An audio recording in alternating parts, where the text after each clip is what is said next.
guys. We're Pastel Palms, and we're on the couch. On the couch.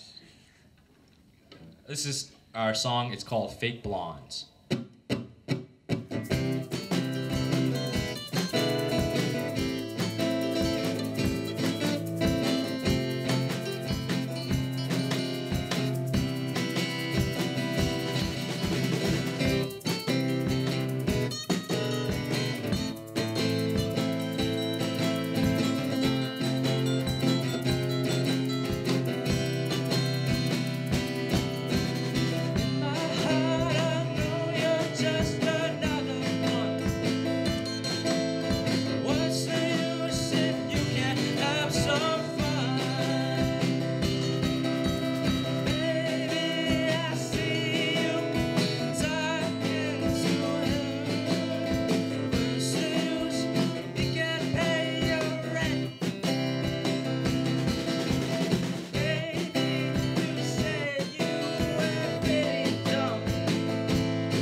This one is called February. It's off an upcoming album.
go slow when you are the one who holds my heart.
This song is about public radio, so shout out to Spinnaker. This song is called NPR.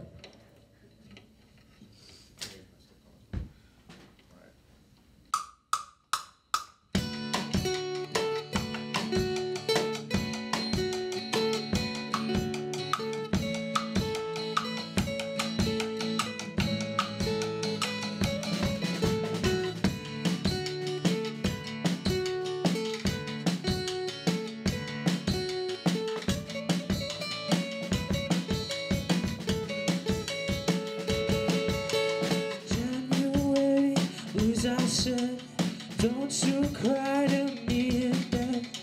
Thoughts you'll ever from the past. Don't you know things don't last? February, leap year next. I'm just waiting for your test. Hoping you would forget him. That never seems to happen.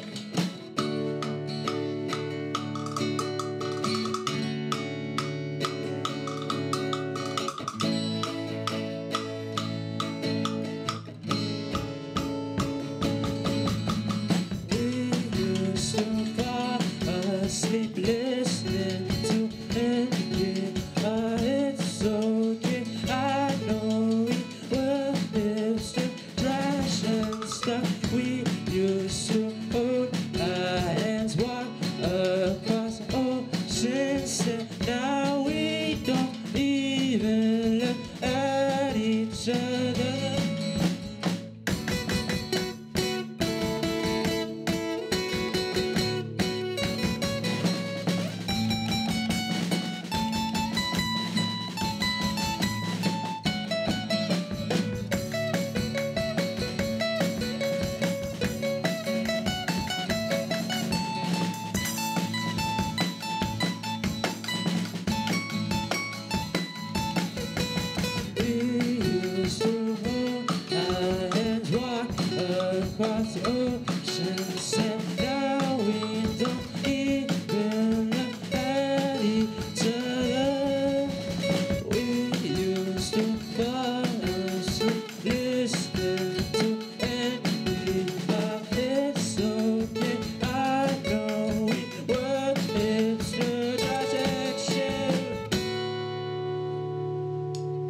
Thank you. That was, oh my gosh. So welcome to On the Couch. Today we're with Pastel Palms. Do you guys want to go down and introduce yourself? Oh, I gotta start. My name's Andrew Simpson. Known Joel for a couple of years. Played in another band together, and I'm glad to be doing this. Follow me on Don Vaughn Music. He just played his own band. I hate this guy. I'm Joel. I'm a singer, guitarist of Pastel Palms. This used to be my love, my brainchild. Then I got my friends into it, and now I've never had as much fun at doing music as I've had doing this band.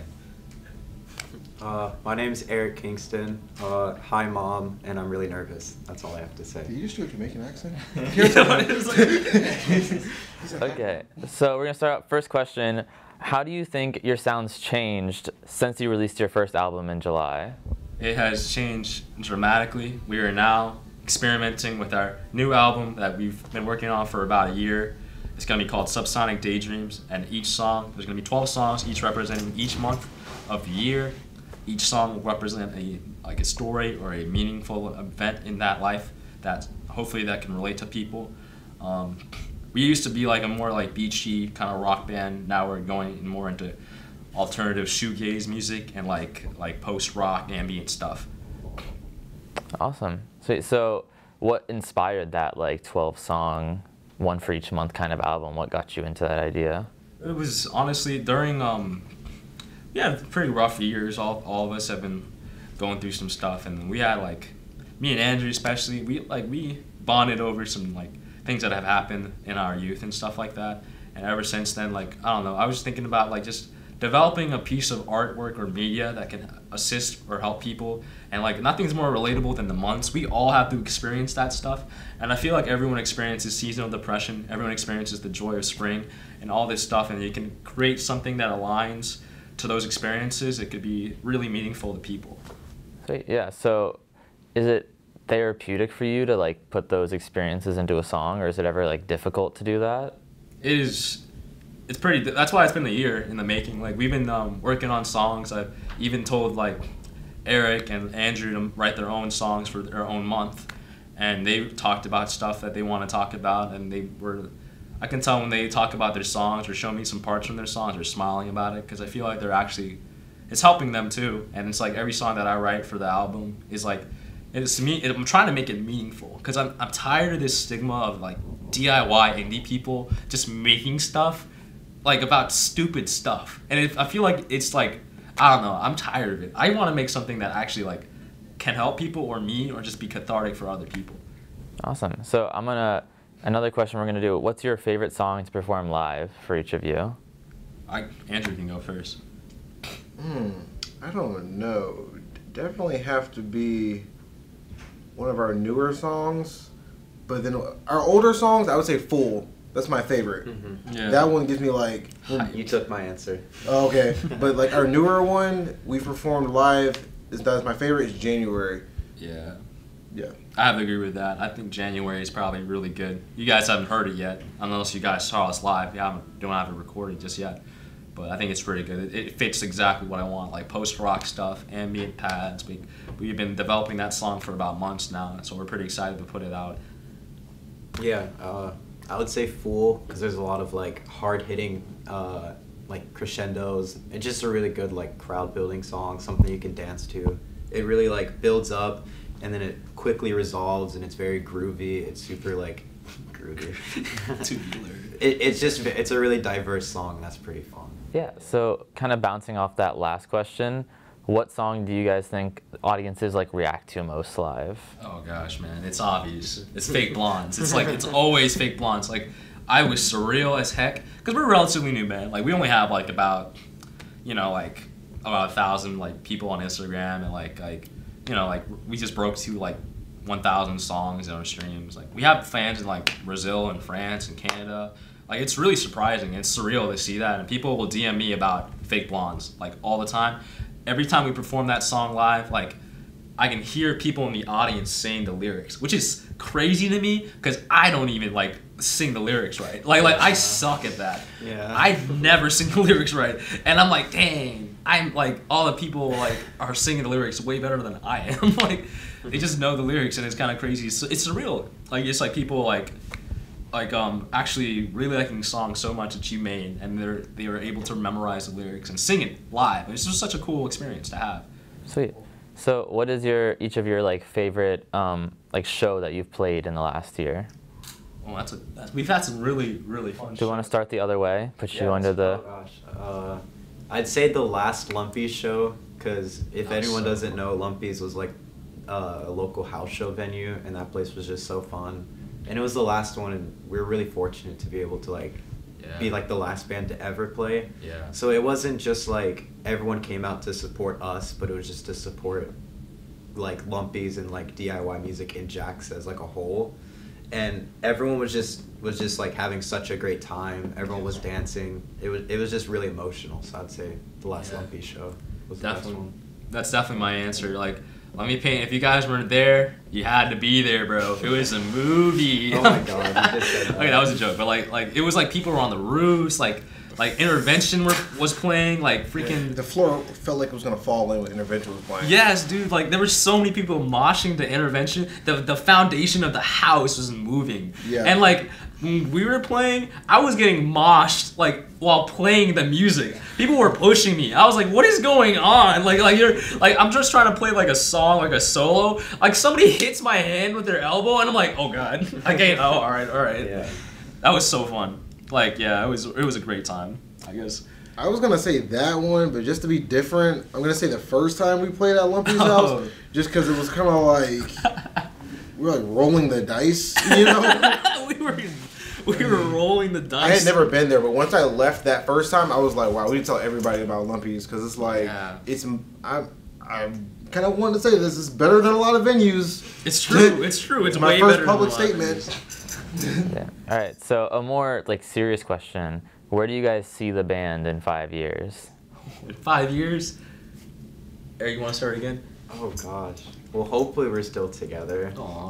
I hope that we can keep making music, and if not together, I just hope that all of us just do our own things and keep making music for people.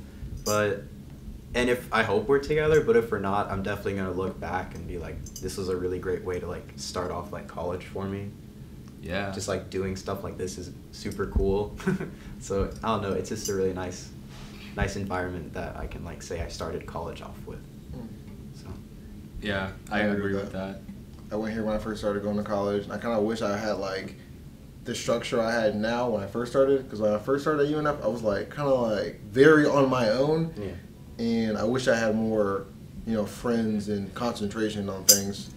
Yeah, same here. I think in 5 years, this is my realistic expectation and goal. I think in 5 years, we're all going to be adults and we're not going to have time for the band. But you know what's going to happen? We're going to be a legendary like DIY band. We're going to have like obscure people from like Japan are going to like us for no reason. We're going to have like a bunch of like press and stuff. We'll never know about it. We'll be famous after we die. That's my goal. I want to be famous after we all die. All right. That's it. That's just what I want. We're going to have Lamborghini buses. We're going to be on tour. Our band is going to be successful in 5 years. I don't know what y'all are talking about. Get that DIY shit out of your head. We're going to be successful. Lamborghini buses? I don't think do they make buses? Mercedes buses. Why, But why Lamborghini buses? Because they had a lot of streams. We're gonna be the biggest artist ever in 5 years. We're gonna top Drake. We're gonna top Michael Jackson and the Beatles. Yes. Combined. So after those bold statements, what do you guys think makes your sound like unique? Honestly, I think we have a lot of diverse music tastes here. Yeah. Like we have a lot of experience. Both of these guys, you guys are in jazz band and and band, like marching band. Like that experience, like you can tell it like goes into how you read and write music. I can tell that. Like our experiences are different. We're a pretty diverse band. I mean, like it's not very common to have to be honest, like an indie band not comprised of solely white dudes in their 20s is kind of cool to me. I kind of like the fact that we are diverse and like not just like in general. I feel like it's cool to have somebody in the scene, like maybe like some kids like aren't inspired, like because like these artists don't look like me. I don't know. I know it might be like kind of like weird or conceited. I hope I'm not sounding like that, but I think it'll be cool if I saw more Asian kids, black kids in like rock bands and stuff like that, instead of just normal like the normal white guy in a band. No knock on white guys. You guys are cool. You guys are cool. Yeah, there's a lot of people, like types of people I never would have like interacted with if I hadn't like met you and started getting into this scene. So it made me a lot more comfortable with myself because of like what you just said. Because I've been into like hardcore music and like metal and rock, and I kind of didn't have a lot of people like me to share that with. But you know, things change over time. But also, like to your question, I had to learn a lot from Joel about like things sound better. They don't have to be complicated to sound good. People have said that, but like I understand like there's like a middle ground. I had to learn that. And honestly, he taught me that, man, I write some stupidly simple stuff. I need to spice it up a little bit. A little bit. Yeah, like I'm like 3 chords. That's it. That's all I need, guys. And then he's like, "What? That's boring as heck. I don't want to play I'm this." not like that. I mean, you kind of like that. you're like, this is, and I'm like, dude, it's just 3 chords. And like, wait a minute, it's just 3 chords. We need to write more like complex music. That's another thing. Is like I was talking about this. Is like I feel like indie rock and stuff is like we're like in a cycle. And you need to change that. Like you need to inject more influences. I'm actually trying to write a song completely in Thai in the album. I want to write and sing it in Thai because I'm from Thailand. I'm not from America. And I think it'd be really cool to put that in the band, just to be like, hey, we're not just your average band. Because you gotta stick out nowadays, especially when you sound very similar to anybody else. Oh yeah. Yeah, that's why I try to say like shoegaze is kind of like coming back. So I was like, I want to be a part of that movement of resurrecting shoegaze music. I love shoegaze music. So yeah. Awesome. So thank you guys for coming. Do you guys want to like plug anything at the end? Say anything? Any upcoming shows? I don't know about shows happening right now actually, but just any social stuff like that. Just stream and support us. We're on everything. Like we're on Spotify, Apple Music, Amazon Music, Google Music, TikTok. We're on TikTok. What? We're on TikTok. I didn't know that. I didn't know it either. And so DistroKid said, you guys are all live on TikTok 20 months after I uploaded it. I was like, what? But we're working hard on our album. It's probably going to take, I don't know, like at this rate, we're trying our hardest. Like it's been about a year. It might be another year at this rate. I'm working hard on it, and we're all working hard on it. So thank you for having us, Spinnaker. You guys have been nothing but nice and hospitable. Thank you, Noah. Thank you, Darvin, boom operator. Emma for coming. She's not even on the clock. Crazy. Awesome. Yeah, thank you guys for coming. Thank you.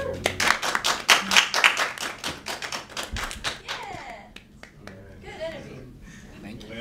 Insane. Lamborghini bus. Lamborghini buses. I'm gonna cut that clip, and it's gonna be. We're gonna use that clip forever. I wanted to say hi to my dogs, but I missed that. You can say, Can we restart? that one's still going. You want to say hi to your dogs? Just come over here real quick. Look in the camera. We have some after credits. Hi Sophie. Hi Finn. I love you. When I come back, I'll give you a smooch.